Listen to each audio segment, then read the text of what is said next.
Francisco Cândido Xavier e Valdo Vieira. Evolução em dois mundos. Ditado pelo espírito André Luiz. Anotação. Escrevendo acerca do corpo espiritual, que Allan Kardec denominou perispírito, não se propõe André Luiz traçar esse ou aquele estudo mais profundo, fazendo a discriminação dos princípios que o estruturam, com o fim de equacionar debatidos problemas da filosofia e da religião. Desde tempos remotos, a humanidade reconheceu-lhe a existência como organismo sutil e mediador plástico, entre o espírito e o corpo carnal. No Egito, era o Ka para os sacerdotes, na Grécia era o Eidolon, na evocação das sibilas. Ontem, Paracelso designava-o como sendo o corpo sidéreo e, não faz muito tempo, foi nomeado como Sommel nas investigações de Baraduc.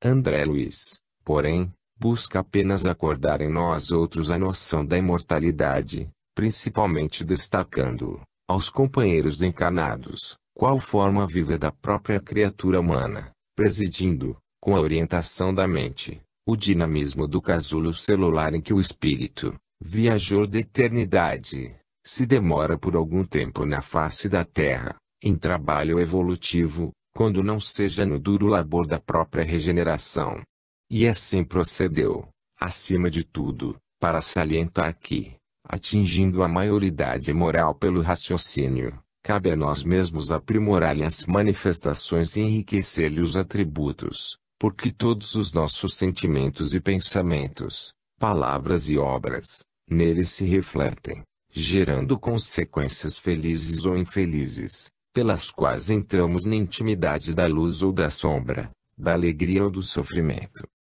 Apreciando-lhe a evolução, nosso amigo simplesmente esclarece que o homem não está sentenciado ao pó da terra e que da imobilidade do sepulcro se reerguerá para o movimento triunfante, transportando consigo o seu ou o inferno que plasmou em si mesmo. Em suma, espera tão somente encarecer que o espírito responsável, renascendo no arcabouço das células físicas, e mergulhado na carne, qual a imagem na câmara escura, em fotografia, recolhendo, por seus atos, nessa posição negativa, todos os característicos que lhe expressarão a figura exata, no banho de reações químicas efetuado pela morte, de que extrai a soma de experiências para sua apresentação positiva na realidade maior. O apóstolo Paulo, no versículo 44 do capítulo 15 de sua primeira epístola aos Coríntios, asseverou, convincente: semeia-se corpo animal, ressuscitará corpo espiritual. Se há corpo animal, há também corpo espiritual.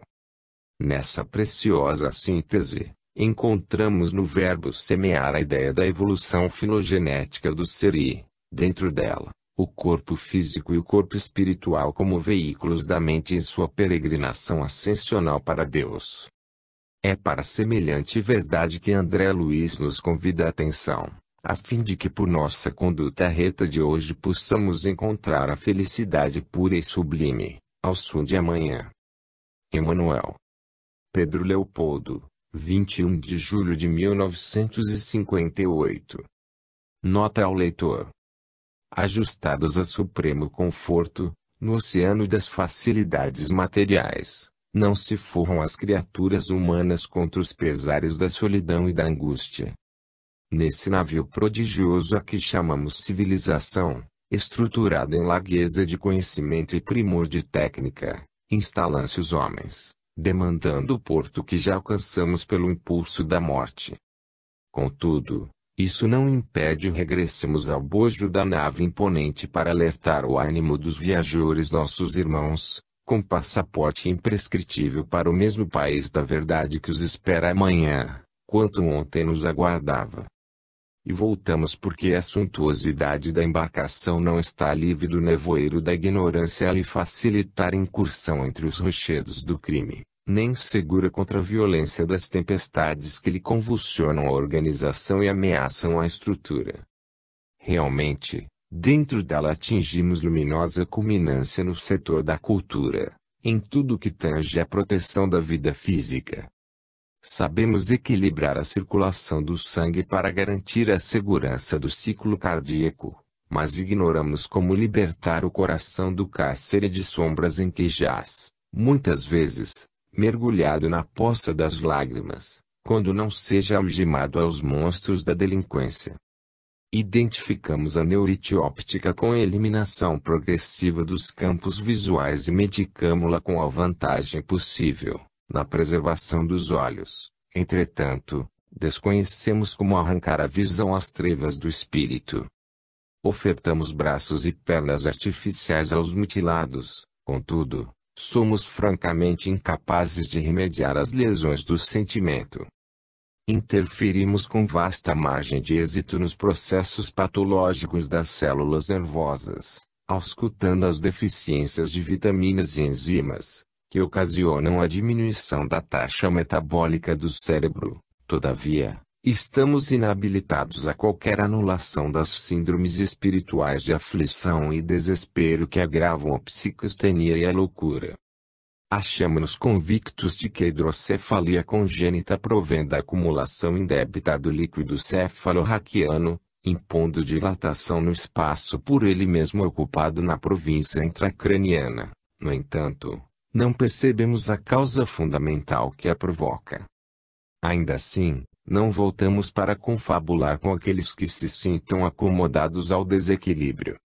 Retornamos à convivência dos que contemplam o horizonte entre a inquietação e a fadiga perguntando, em pranto, sobre o fim da viagem. De espírito voltado para eles, os torturados do coração e da inteligência, aspiramos a escrever um livro simples sobre a evolução da alma nos dois planos, interligados no berço e no túmulo, nos quais se nos entretece a senda para Deus. Notas em que o despretensioso médico desencarnado que somos, tomando para alicerce de suas observações o material básico já conquistado pela própria ciência terrestre, material por vezes colhido em obras de respeitáveis estudiosos pudesse algo dizer do corpo espiritual, em cujas células sutis a nossa própria vontade situa as causas de nosso destino sobre a terra. Páginas em que conseguíssemos aliar o conceito rígido da ciência, compreensivelmente armada contra todas as afirmações que não possa esposar pela experimentação fria, e a mensagem consoladora do Evangelho de Jesus Cristo de que o Espiritismo contemporâneo se faz o mais alto representante na atualidade do mundo. Um pequeno conjunto de definições sintéticas sobre nossa própria alma imortal, a face do universo. Todavia, para tal empreendimento, carecíamos de instrumentação mais ampla, motivo pelo qual nos utilizamos de dois médiuns diferentes, em lugares distintos, dois corações amigos que se prontificaram a receber-nos os textos humildes, dos quais se compõe a nossa pagada oferta. Foi assim, meu amigo, que este livro nasceu por missiva de irmão aos irmãos que lutam e choram. Se não sentes o frio da noite sobre o revolto mar das provações humanas, entorpecido na ilusão que te faz escarnecer da própria verdade, nossa lembrança em tuas mãos traz errado endereço. Mas se guardas contigo o estigma do sofrimento, indagando pela solução dos velhos problemas do ser e da dor, se percebes a nuvem que prenuncia a tormenta e o vórtice traiçoeiro das ondas em que navegas, vem conosco. Estudemos a rota de nossa multimilenária romagem no tempo para sentirmos o calor da flama de nosso próprio espírito a palpitar e morredouro na eternidade e, acendendo o lume da esperança, perceberemos, juntos, em exaltação de alegria, que Deus, o Pai de infinita bondade, nos traçou a divina destinação para além das estrelas. André Luiz, Uberaba. 23/7/58. Primeira parte. 1. Fluido cósmico. Plasma divino. O fluido cósmico é o plasma divino, hausto do Criador ou força nervosa do Todo Sábio. Nesse elemento primordial, vibram e vivem constelações e sóis, mundos e seres, como peixes no oceano. Criação em plano maior.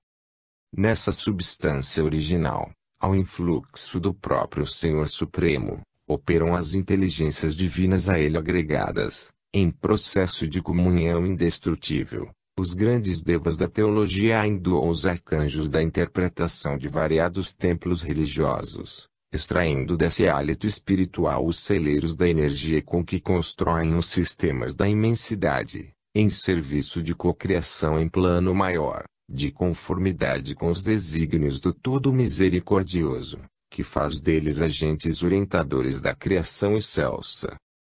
Essas inteligências gloriosas tomam plasma divino e convertem-no em habitações cósmicas, de múltiplas expressões, radiantes ou obscuras, gaseificadas ou sólidas, obedecendo a leis predeterminadas, quais moradias que perduram por milênios e milênios, mas que se desgastam e se transformam, por fim, de vez que o espírito criado pode formar ou co-criar, mas só Deus é o Criador de toda a eternidade.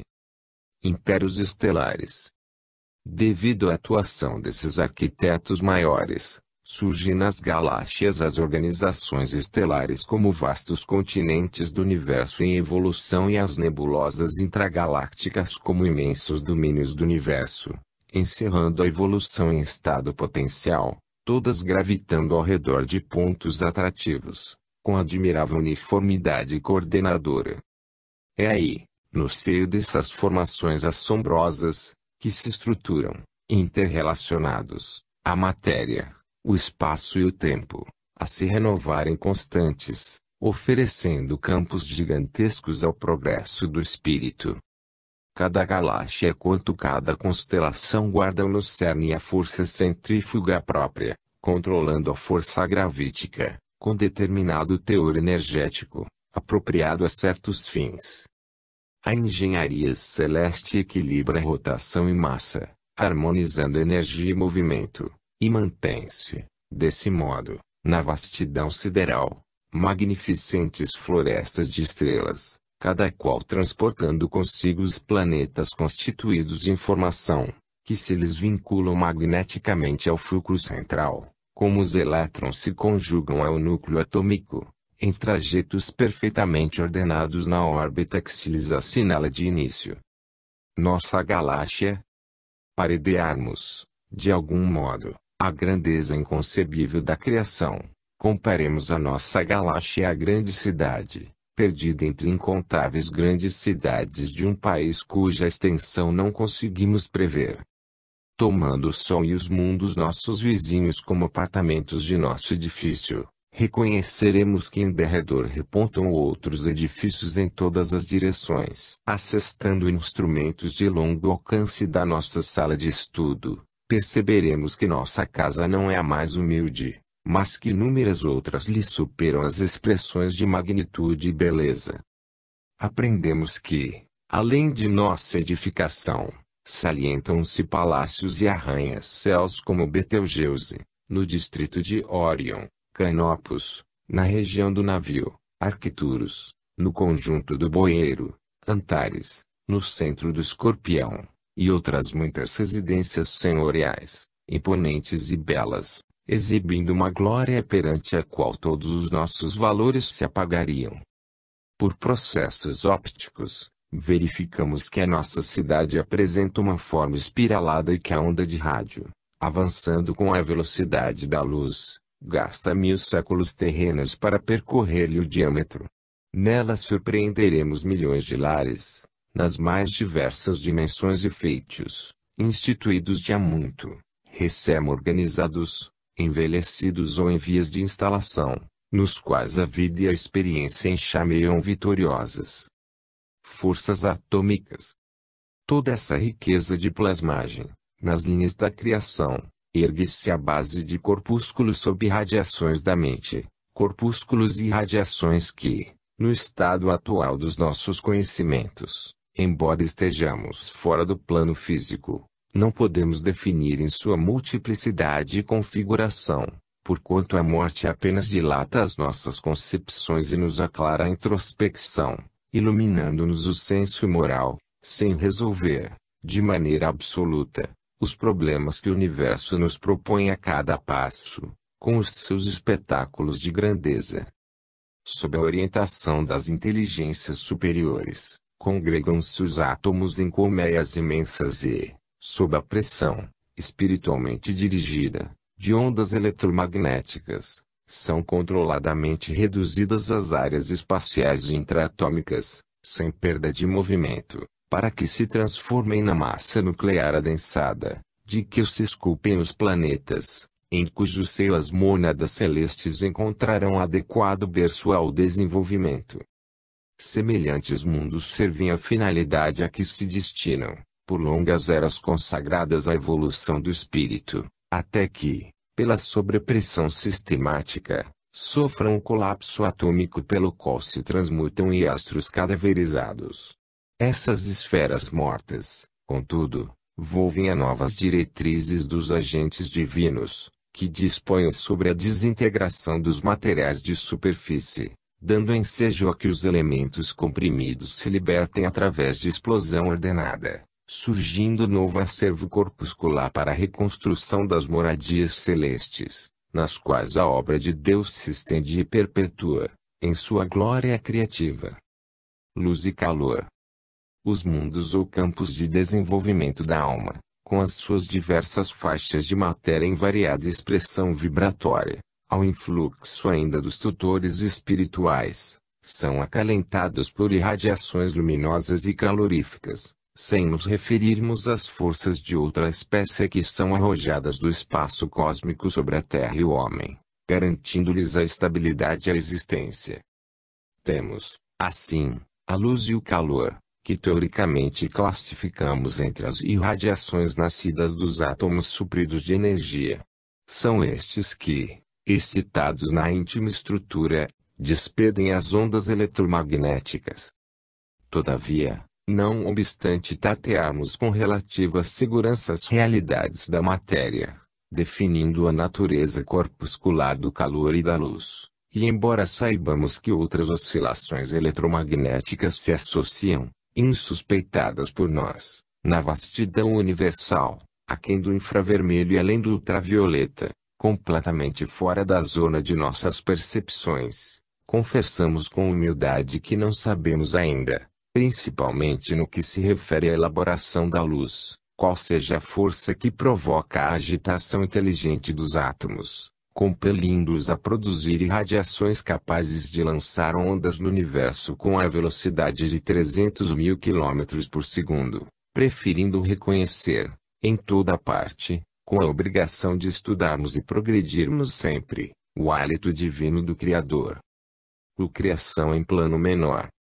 Em análogo alicerce, as inteligências humanas que ombreiam conosco utilizam o mesmo fluido cósmico, em permanente circulação no universo, para a cocriação em plano menor, assimilando os corpúsculos da matéria com energia espiritual que lhes é própria, formando assim um veículo fisiopsicossomático em que se exprimem ou cunhando as civilizações que abrangem no mundo a humanidade encarnada e a humanidade desencarnada. Dentro das mesmas bases, plasmam também os lugares entenebrecidos pela purgação infernal, gerados pelas mentes desequilibradas ou criminosas nos círculos inferiores e abismais, e que valem por aglutinações de duração breve, no microcosmo em que estagiam, sob o mesmo princípio de comando mental com que as inteligências maiores modelam as edificações macrocósmicas, que desafiam a passagem dos milênios. Cabe-nos assinalar, desse modo, que, na essência, toda a matéria é energia tornada visível e que toda a energia, originariamente, é força divina de que nos apropriamos para interpor os nossos propósitos aos propósitos da criação, cujas leis nos conservam e prestigiam o bem praticado, constrangendo-nos a transformar o mal de nossa autoria no bem que devemos realizar, porque o bem de todos é o seu eterno princípio. Compete-nos, pois, anotar que o fluido cósmico ou plasma divino é a força em que todos vivemos, nos ângulos variados da natureza, motivo pelo qual já se afirmou, e com toda a razão, que em Deus nos movemos e existimos. Uberaba, 15/58. 2. Corpo espiritual. Retrato do corpo mental. Para definirmos, De alguma sorte, o corpo espiritual, é preciso considerar, antes de tudo, que ele não é reflexo do corpo físico, porque, na realidade, é o corpo físico que o reflete, tanto quanto ele próprio. O corpo espiritual retrata em si o corpo mental que lhe preside a formação. Do ponto de vista da constituição e função em que se caracteriza na esfera imediata ao trabalho do homem, após a morte, é o corpo espiritual o veículo físico por excelência, com sua estrutura eletromagnética, algo modificado no que tange aos fenômenos genésicos e nutritivos, de acordo, porém, com as aquisições da mente que maneja. Todas as alterações que apresenta, depois do estágio berço-túmulo, verificam-se na base da conduta espiritual da criatura que se despede do arcabouço terrestre para continuar a jornada evolutiva nos domínios da experiência. Claro está, portanto, que é ele santuário vivo em que a consciência mortal prossegue em manifestação incessante, além do sepulcro, formação sutil, urdida em recursos dinâmicos, extremamente porosa e plástica, em cujas tessuras células, noutra faixa vibratória, a face do sistema de permuta visceralmente renovado, se distribui mais ou menos a feição das partículas coloides, com a respectiva carga elétrica, comportando-se no espaço segundo a sua condição específica e apresentando estados morfológicos conforme o campo mental a que se ajusta. Centros vitais. Estudado no plano em que nos encontramos, na posição de criaturas desencarnadas, o corpo espiritual ou psicossoma é, assim, o veículo físico, relativamente definido pela ciência humana, com os centros vitais que essa mesma ciência, por enquanto, não pode perquirir e reconhecer. Nele possuímos todo o equipamento de recursos automáticos que governam os bilhões de entidades microscópicas a serviço da inteligência, nos círculos de ação em que nos demoramos, recursos esses adquiridos vagarosamente pelo ser, em milênios e milênios de esforço e recapitulação, nos múltiplos setores da evolução anímica. É assim que, regendo a atividade funcional dos órgãos relacionados pela fisiologia terrena, nele identificamos o centro coronário, instalado na região central do cérebro, sede da mente, centro que assimila os estímulos do plano superior e orienta a forma, o movimento, a estabilidade, o metabolismo orgânico e a vida consciencial da alma encarnada ou desencarnada, nas cintas de aprendizado que lhe corresponde no abrigo planetário. O centro coronário supervisiona, ainda, os outros centros vitais que lhe obedecem ao impulso, procedente do espírito, assim como as peças secundinas de uma usina respondem ao comando da peça motor de que se serve o tirocínio do homem para concatená-las e dirigi-las. Desses centros secundários, entrelaçados no psicossoma e, consequentemente, no corpo físico, por redes plexiformes, destacamos o centro cerebral contíguo ao coronário, com influência decisiva sobre os demais, governando o córtex encefálico na sustentação dos sentidos, marcando a atividade das glândulas endocrínicas e administrando o sistema nervoso, em toda a sua organização, coordenação, atividade e mecanismo, desde os neurônios sensitivos até as células efetoras, o centro laríngeo, controlando notadamente a respiração e a fonação, o centro cardíaco, dirigindo a emotividade e a circulação das forças de base, o centro esplênico, determinando todas as atividades em que se exprime o sistema hemático, dentro das variações de meio e volume sanguíneo, o centro gástrico, responsabilizando-se pela digestão e absorção dos alimentos densos ou menos densos que, de qualquer modo, representam concentrados fluídicos penetrando-nos a organização, e o centro genésico, guiando a modelagem de novas formas entre os homens ou o estabelecimento de estímulos criadores, com vistas ao trabalho, à associação e à realização entre as almas. Centro coronário. Temos particularmente no centro coronário o ponto de interação entre as forças determinantes do espírito e as forças fisiopsicossomáticas organizadas. Dele parte, desse modo, a corrente de energia vitalizante formada de estímulos espirituais com ação difusiva sobre a matéria mental que o envolve, transmitindo aos demais centros da alma os reflexos vivos de nossos sentimentos, ideias e ações, tanto quanto esses mesmos centros, interdependentes entre si, imprimem semelhantes reflexos nos órgãos e demais implementos de nossa constituição particular, plasmando em nós próprios os efeitos agradáveis ou desagradáveis de nossa influência e conduta. A mente elabora as criações que lhe fluem da vontade, apropriando-se dos elementos que a circundam, e o centro coronário incumbe-se automaticamente de fixar a natureza da responsabilidade que lhes diga a respeito, marcando no próprio ser as consequências felizes ou infelizes de sua movimentação consciencial no campo do destino. Estrutura mental das células.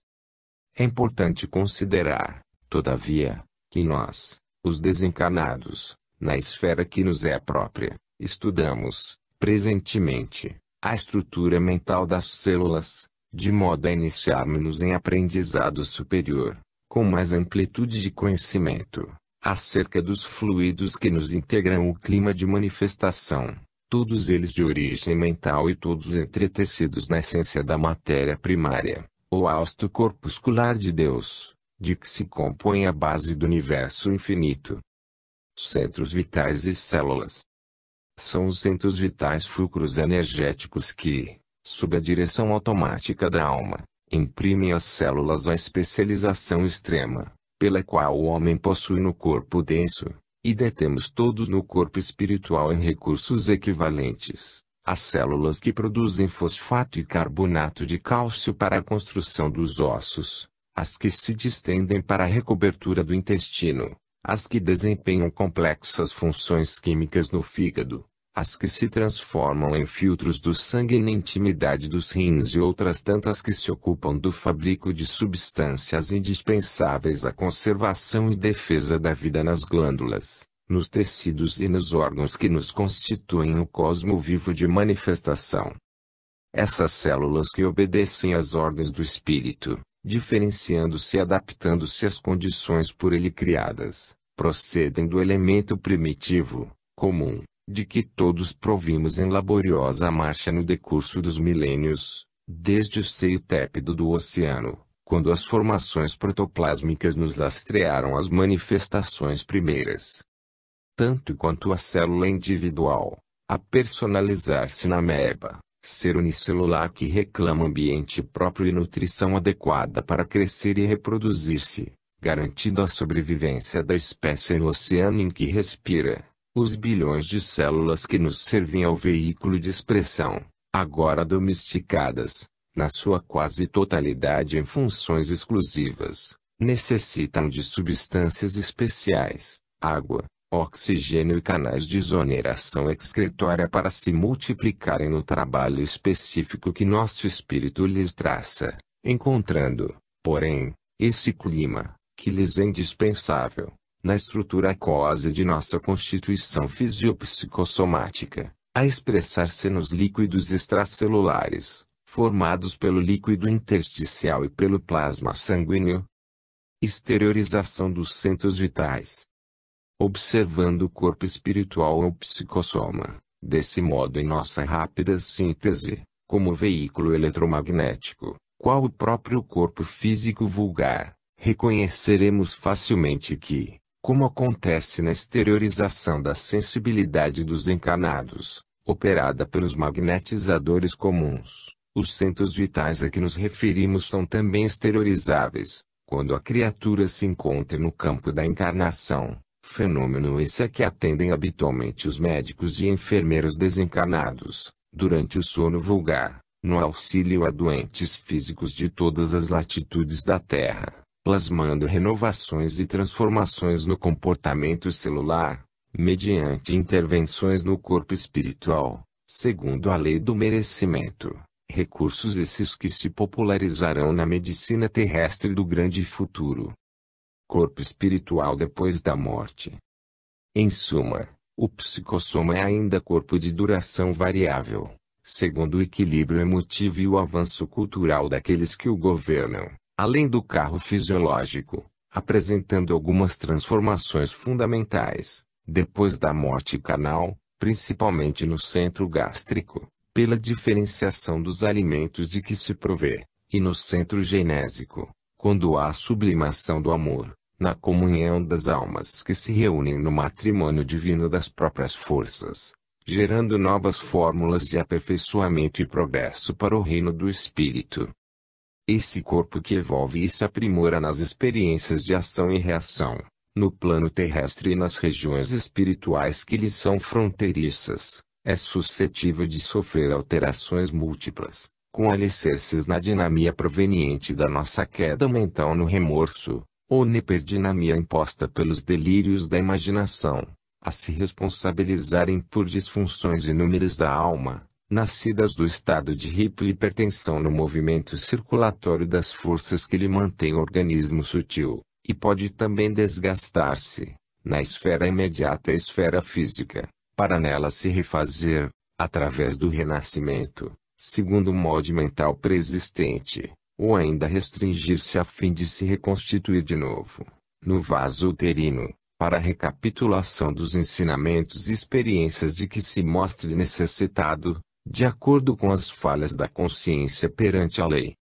Outros aspectos do psicossoma examinaremos quando as circunstâncias nos induzam a apreciar-lhe o comportamento nas regiões espirituais vizinhas da Terra, dentro das sociedades afins, em que as almas se reúnem conforme os ideais e as tarefas nobres que abraçam, ou segundo as culpas dilacerantes ou tendências inferiores em que se sintonizam, geralmente preparando novos eventos, alusivos às necessidades e problemas que lhes são peculiares nos domínios da reencarnação imprescindível. Pedro Leopoldo, 19/58. 3. Evolução e corpo espiritual. Primórdios da vida. Procurando fixar ideias seguras acerca do corpo espiritual, será preciso remontarmos, de algum modo, aos primórdios da vida na Terra, quando mal cessavam as convulsões telúricas, pelas quais os ministros angélicos da sabedoria divina, com a supervisão do Cristo de Deus, lançaram os fundamentos da vida no corpo ciclópico do planeta. A matéria elementar, de que o eletrão é um dos corpúsculos base, na faixa de experiência evolutiva sob nossa análise, acumulada sobre si mesma, ao sopro criador da eterna inteligência, dera nascimento à província terrestre, no estado solar a que pertencemos, cujos fenômenos de formação original não conseguimos por agora abordar em sua mais íntima estrutura.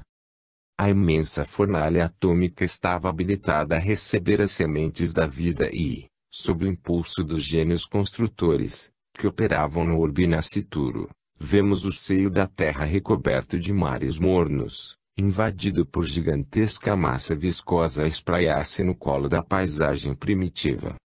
Dessa geleia cósmica verte o princípio inteligente, em suas primeiras manifestações.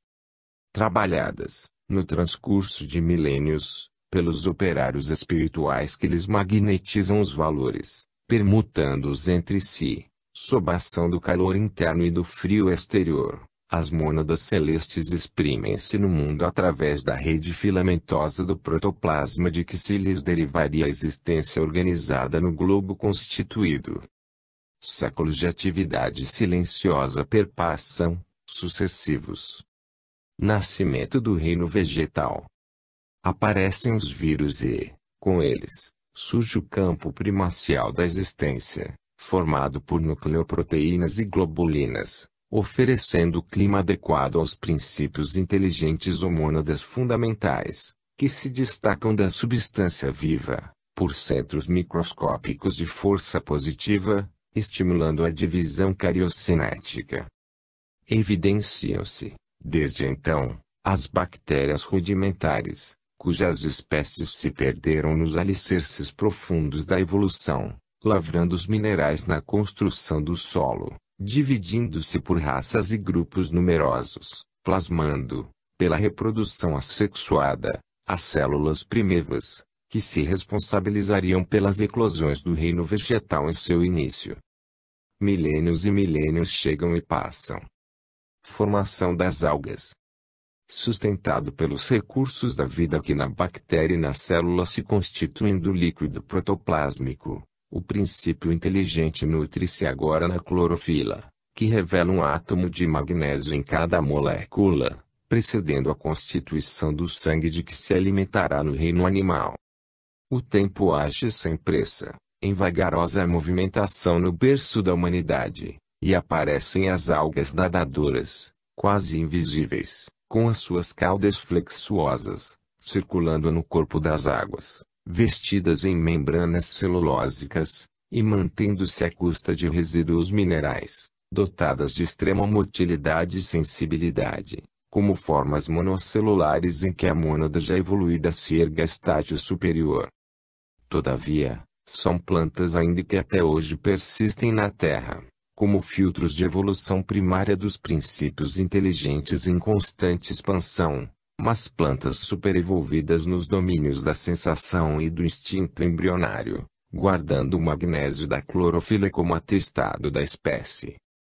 Sucedendo-as, por ordem, emergem as algas verdes de feição pluricelular, com um novo núcleo a salientar-se, inaugurando a reprodução sexuada e estabelecendo vigorosos embates nos quais a morte comparece, na esfera de luta, provocando metamorfoses contínuas, que perdurarão, no decurso das eras, em dinamismo profundo, mantendo a edificação das formas do porvir.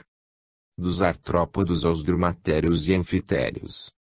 Mais tarde, assinalamos o ingresso da mônada, a que nos referimos, nos domínios dos artrópodos, de exoesqueleto quitinoso, cujo sangue diferenciado acusa um átomo de cobre em sua estrutura molecular, para, em seguida, surpreendê-la, guindada à condição de crisálida da consciência, no reino dos animais superiores, em cujo sangue, condensação das forças que alimentam o veículo da inteligência no império da alma, detém a hemoglobina por pigmento básico, demonstrando o parentesco inalienável das individuações do espírito, nas mutações da forma que atende ao progresso incessante da criação divina. Das cristalizações atômicas e dos minerais, dos vírus e do protoplasma, das bactérias e das amebas, das algas e dos vegetais do período pré-cámbrico aos fetos e as licopodiáceas, aos trilobites e cistídeos aos cefalópodes, foraminíferos e radiolaros dos terrenos silurianos, o princípio espiritual atingiu espongiários e selenterados da era paleozoica, esboçando a estrutura esquelética.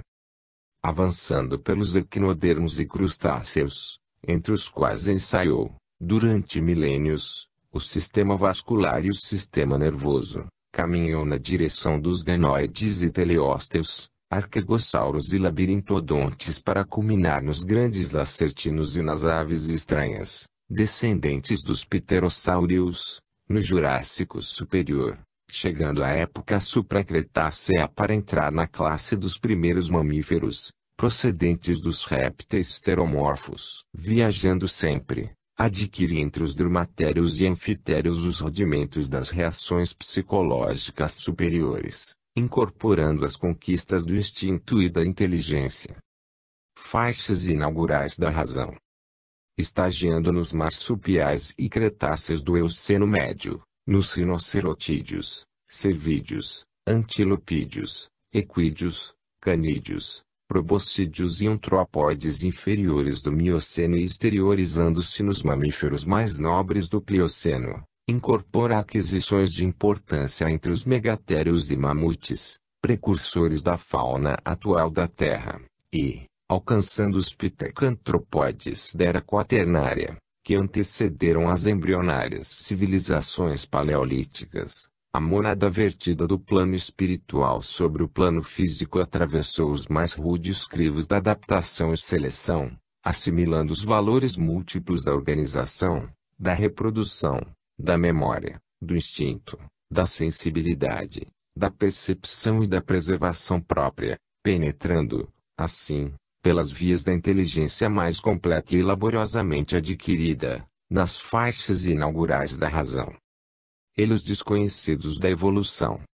Compreendendo-se, porém, que o princípio divino aportou na Terra, emanando da esfera espiritual, trazendo em seu mecanismo o arquétipo a que se destina, qual a bolota de carvalho encerrando-se a árvore veneranda que será de futuro, não podemos circunscrever-lhe a experiência ao plano físico simplesmente considerado, porquanto, através do nascimento e morte da forma, sofre constantes modificações nos dois planos em que se manifesta, razão pela qual variados elos da evolução fogem à pesquisa dos naturalistas, por representarem estágios da consciência fragmentária fora do campo carnal propriamente dito, nas regiões extrafísicas, em que essa mesma consciência incompleta prossegue elaborando seu veículo sutil, então classificado como protoforma humana, correspondente ao grau evolutivo em que se encontra. Evolução no tempo.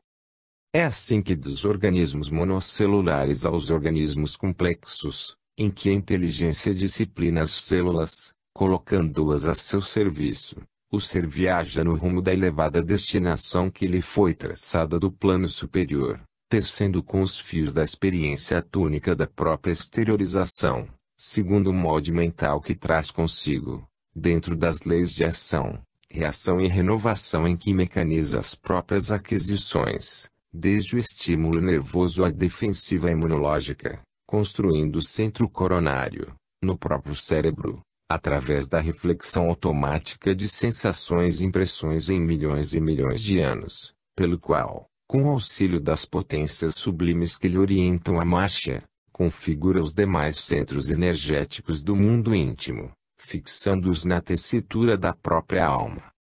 Contudo, para alcançar a idade da razão, com o título de homem, dotado de raciocínio e discernimento, o ser, automatizado em seus impulsos, na romagem para o reino angélico, despendeu para chegar aos primórdios da época quaternária, em que a civilização elementar do sílex denuncia algum primor de técnica, nada menos de 1,5 bilhão de anos. Isso é perfeitamente verificável na desintegração natural de certos elementos radioativos na massa geológica do globo. E entendendo-se que a civilização aludida floresceu há mais ou menos 200.000 anos, preparando o homem, com a bênção do Cristo, para a responsabilidade, somos induzidos a reconhecer o caráter recente dos conhecimentos psicológicos, destinados a automatizar na constituição fisiopsicossomática do espírito humano as aquisições morais que lhe habilitarão a consciência terrestre a mais amplo degrau de ascensão à consciência cósmica. Uberaba, 22/1/58. 4. Automatismo e corpo espiritual. Automatismo fisiológico. Compreensível salientar que o princípio inteligente, no decurso dos evos, plasmou em seu próprio veículo de exteriorização as conquistas que lhe alicerçariam o crescimento para maiores afirmações nos horizontes evolutivos. Dominando as células vivas, de natureza física e espiritual, como que empalmando-as a seu próprio serviço, de modo a senhorear possibilidades mais amplas de expansão e progresso. Sofre no plano terrestre e no plano extraterrestre as profundas experiências que lhe facultarão, no bojo do tempo, o automatismo fisiológico, pelo qual, sem qualquer obstáculo, executa todos os atos primários de manutenção, preservação e renovação da própria vida. Atividades reflexas do inconsciente. Sabemos que, em nos propondo aprender a ler e escrever, antes de tudo nos consagramos à empresa difícil de assimilação do alfabeto de escrita, consumindo energia cerebral e coordenando o movimento dos olhos, dos lábios e das mãos, em múltiplas fases de atenção e trabalho, de maneira a superar nossas próprias inibições, para, depois, conseguirmos ler e escrever, mecanicamente, sem qualquer esforço, a não ser aquele que se refere à absorção, comunicação ou materialização do pensamento lido ou escrito, porquanto a leitura e a grafia ter-se-ão tornado automáticas na esfera de nossa atividade mental. Nessa base de incessante repetição dos atos indispensáveis ao seu próprio desenvolvimento, vestindo-se de matéria densa no plano físico e desnudando-se dela no fenômeno da morte, para revestir-se de matéria sutil no plano extrafísico e renascer de novo na crosta da Terra, e inumeráveis estações de aprendizado, é que o princípio espiritual incorporou todos os cabedais da inteligência que lhe brilhariam no cérebro do futuro, pelas chamadas atividades reflexas do inconsciente. Teoria de Descartes. Atento a isso e espantado diante do gigantesco patrimônio da mente humana é que Descartes, no século XVII, indagando de si mesmo sobre a complexidade dos nervos, formulou a teoria dos espíritos animais que estariam encerrados no cérebro, perpassando nas redes nervosas para atender aos movimentos da respiração, dos humores e da defesa orgânica, sem participação consciente da vontade, chegando o filósofo a asseverar que esses espíritos se conjugavam necessariamente refletidos, aplicando semelhante regra notadamente aos animais que ele classificava por máquinas desprovidas de pensamento. Descartes não logrou apreender toda a amplitude dos caminhos que se descerram à evolução na esteira dos séculos, mas abordou a verdade do ato reflexo que obedece ao influxo nervoso, no automatismo em que a alma evolui para mais altos planos de consciência, através do nascimento, morte, experiência e renascimento na vida física e extrafísica, em avanço inevitável para a vida superior. Automatismo e herança. Assim como na coletividade humana o indivíduo trabalha para a comunidade a que pertence, entregando-lhe o produto das próprias aquisições, e a sociedade opera em favor do indivíduo que a compõe, protegendo-lhe a existência, no impositivo do aperfeiçoamento constante. Nos reinos menores o ser inferior serve à espécie a que se ajusta, confiando-lhe, maquinalmente, o fruto das próprias conquistas, e a espécie elabora em benefício dele, amparando com todos os valores por ela assimilados, a fim de que a ascensão da vida não sofra qualquer solução de continuidade. Se, no círculo humano, a inteligência é seguida pela razão e a razão pela responsabilidade, nas linhas da civilização, sob os signos da cultura, observamos que, na retaguarda do transformismo, o reflexo precede o instinto, tanto quanto o instinto precede a atividade refletida, que é base da inteligência nos depósitos do conhecimento adquirido por recapitulação e transmissão incessantes, nos milhares de milênios em que o princípio espiritual atravessa lentamente os círculos elementares da natureza, qual vaso vivo, de forma em forma, até configurar-se no indivíduo humano, em trânsito para a maturação sublimada no campo angélico. Desse modo, em qualquer estudo acerca do corpo espiritual, não podemos esquecer a função preponderante do automatismo e da herança na formação da individualidade responsável, para compreendermos a inexequibilidade de qualquer separação entre a fisiologia e a psicologia, porquanto ao longo da atração no mineral, da sensação no vegetal e do instinto no animal, vemos a crisálida de consciência construindo as suas faculdades de organização, sensibilidade e inteligência, transformando, gradativamente, toda atividade nervosa em vida psíquica. Evolução e princípios cosmocinéticos. Os dias da criação, assinaladas nos livros de Moisés, equivalem a épocas imensas no tempo e no espaço, porque o corpo espiritual que modela o corpo físico e o corpo físico que representa o corpo espiritual constituem a obra de séculos numerosos, pacientemente elaborada em duas esferas diferentes da vida, a se retomarem no berço e no túmulo com a orientação dos instrutores divinos que supervisionam a evolução terrestre. Com semelhante enunciado não diligenciamos, de modo algum, explicar a gênese do espírito, porque isso, por enquanto, implicaria arrogante e pretensiosa definição do próprio Deus.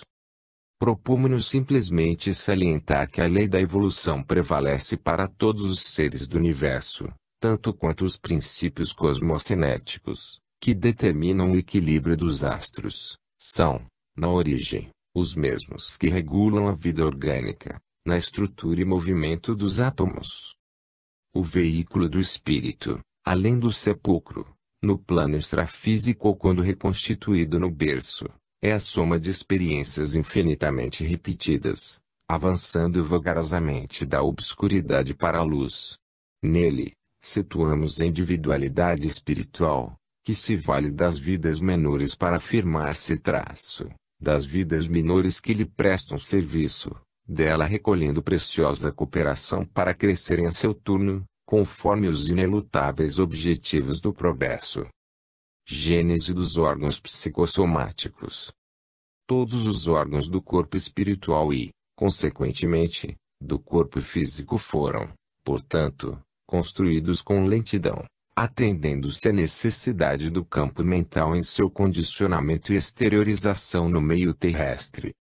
É assim que o tato nasceu no princípio inteligente, na sua passagem pelas células nucleares em seus impulsos ameboides, que a visão principiou pela sensibilidade do plasma nos flagelados monocelulares expostos ao clarão solar, que o olfato começou nos animais aquáticos de expressão mais simples, por excitações do ambiente em que evolviam, que o gosto surgiu nas plantas, muitas delas armadas de pelos viscosos destilando sucos digestivos, e que as primeiras sensações do sexo apareceram com algas marinhas providas não só de células masculinas e femininas que nadam, atraídas uma para as outras, mas também de um esboço de epiderme sensível, que podemos definir como região secundária de simpatias genésicas. Trabalho da inteligência.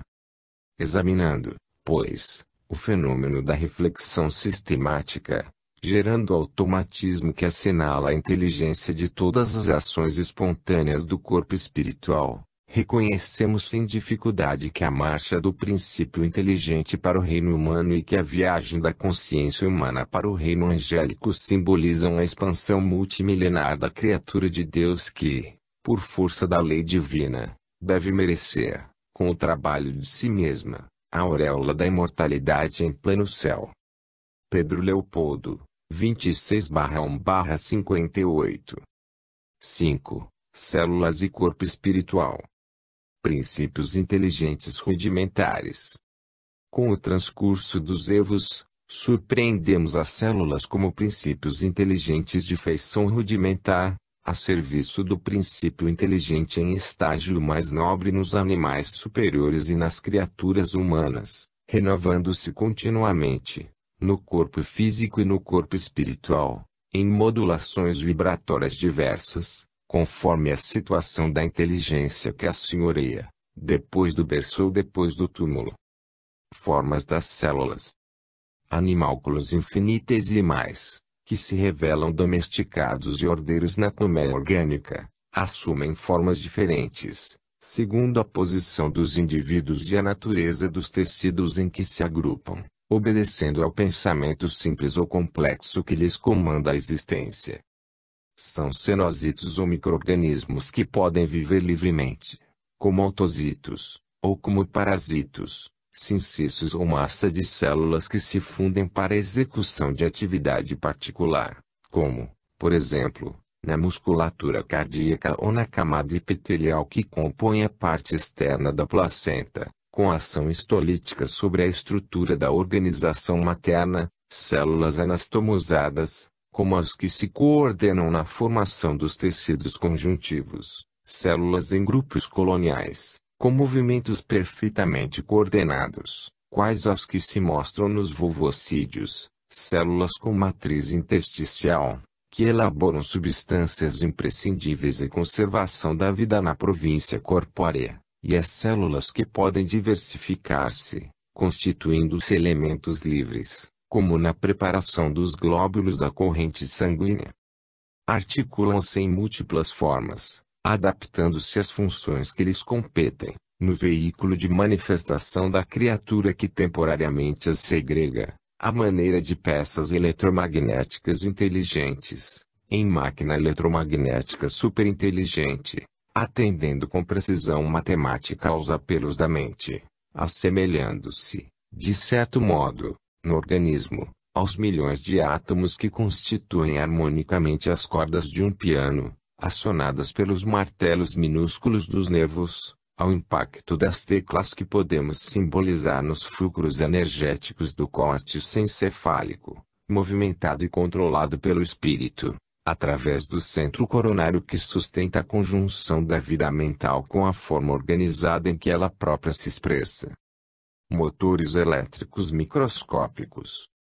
dispostas na construção da forma em processo idêntico ao da superposição dos tijolos numa obra de alvenaria. As células são compelidas à disciplina, perante a ideia orientadora que as associa e governa, quanto os tijolos vulgares são constrangidos à submissão ante as linhas traçadas pelo arquiteto que lhes aproveita o concurso na concretização de projeto específico.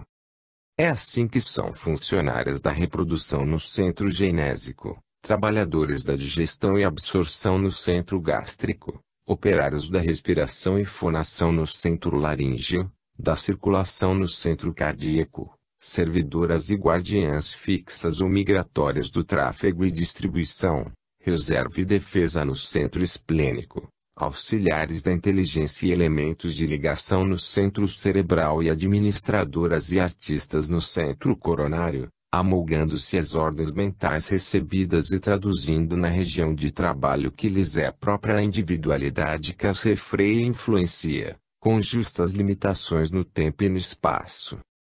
Temo-las, desse modo, repetimos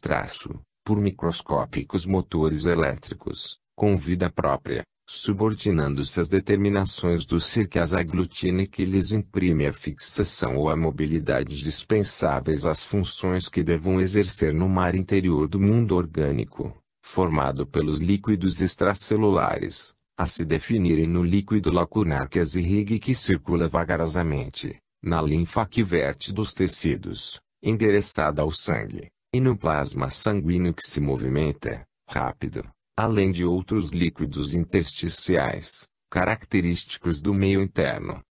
O todo indivisível do organismo. Lógico entender, dessa forma, que, diante do governo mental, a reunião das células compõe tecidos, assim como a associação dos tecidos esculpe os órgãos, partes constituintes do organismo que passa a funcionar, como um todo indivisível em sua integridade, cingido pelo sistema nervoso e controlado pelos hormônios ou substâncias produzidas em determinado órgão e transportadas a outros arraiais da atividade somática, que lhes excitam as propriedades funcionais para certos fins. Hormônios esses nascidos de impulsão mecânica da mente sobre o império celular, conforme diferentes estados emotivos da consciência, enfeixando cargas de elementos químicos em nível ideal, quando o equilíbrio íntimo lhe preside as manifestações, e consubstanciando recursos de manutenção e preservação da vida normal, perfeitamente isoláveis pela ciência comum, como já acontece com a adrenalina das suprarrenais, com a insulina do pâncreas, a testosterona dos testículos e outras secreções glandulares do cosmo orgânico. Automatismo celular. É da doutrina celular corrente no mundo que as células tomam aspectos diferentes conforme a natureza das organizações a que servem, competindo nos desenvolver mais amplamente o acerto, para asseverar que a inteligência, influenciando o citoplasma, que é, no fundo, o elemento intersticial de vinculação das forças fisiopsicossomáticas, obriga as células ao trabalho de que necessita para expressar-se, trabalho este que, à custa de repetições quase infinitas, se torna perfeitamente automático para as unidades celulares que se renovam, de maneira incessante, na execução das tarefas que a vida lhes assinala. Efeitos do automatismo.